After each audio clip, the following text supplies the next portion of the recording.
Je suis une femme. C'est aujourd'hui devant vous que je m'avance. D'un pas de côté, je sors mes pieds de l'ombre qui m'incombe.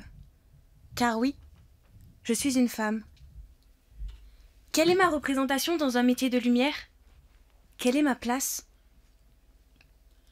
En 1944, je gagnais le droit de vote. En somme, je gagnais le droit d'exister dans une vie citoyenne. Je pouvais enfin parler.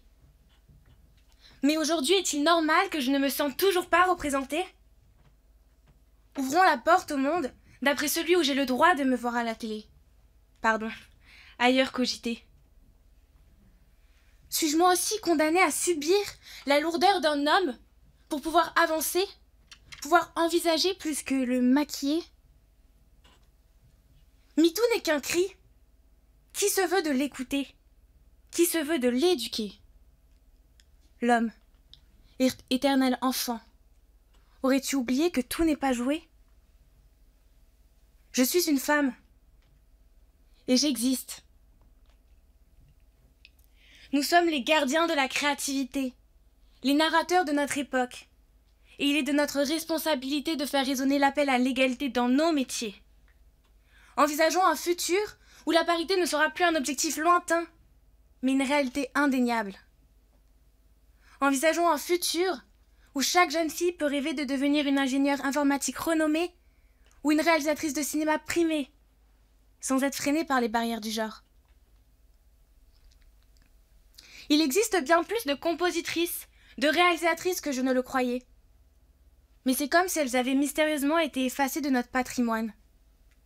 Je me suis rendu compte à ce moment-là aussi que l'on disait patrimoine et non matrimoine. À votre avis, ce sont combien de femmes qui ont reçu des palmes d'or? Eh bien, 76 cérémonies, c'est une seule femme, Catherine Bigelow en 2010. C'est un seul Oscar de la meilleure réalisatrice attribué à Toni Marshall en 2000, en 40 éditions. Alors heureusement, grâce à Justine Triet, nous pouvons augmenter ce chiffre en 2024. Alors on peut en venir à se demander, le cinéma est-il macho? Combien de rôles de femmes avons-nous à l'esprit? Combien d'histoires au cours desquelles les femmes ont le rôle principal connaissons-nous et surtout, combien d'entre elles sont liées à un homme et ne possèdent pas de forte charge romantique? Voici une réplique du film Thelma et Louise. Je ne suis jamais sortie de la ville sans Daryl. Comment t'a-t-il laissé venir? Je ne lui ai pas demandé. Je continuerai par cette phrase. Les filles obéissantes vont au ciel, oui. Les autres vont où elles veulent. En conclusion, mesdames et messieurs, c'est en embrassant toutes les nuances de l'expérience humaine que nous enrichissons nos créations.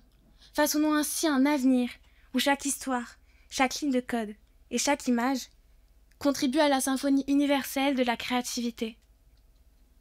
Alors Daryl, je ne te dirai pas que je veux changer les choses, non. Je suis le changement, et nous sommes toutes et tous le changement.